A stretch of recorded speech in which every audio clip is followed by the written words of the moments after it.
आपला महाराष्ट्रीयन ठेचा तर world famous आहे.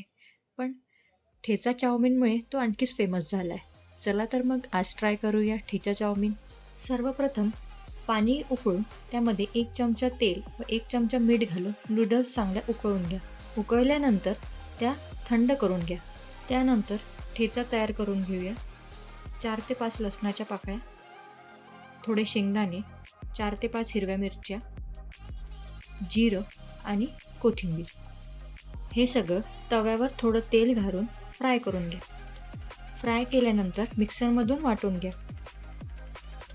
कढईमध्ये तेल घालून ठेचा व आवडीनुसार भाज्या घालून चवीनुसार मीठ टाकून 2 ते 3 मिनिटं फ्राय करून घ्या. फ्राय केल्यानंतर 1 चमचा सोया सॉस घालून उकळलेल्या नूडल्स टाकून परत एकजीव करा आणि रेडी आहे आपल्या ठेचा चाऊमिन.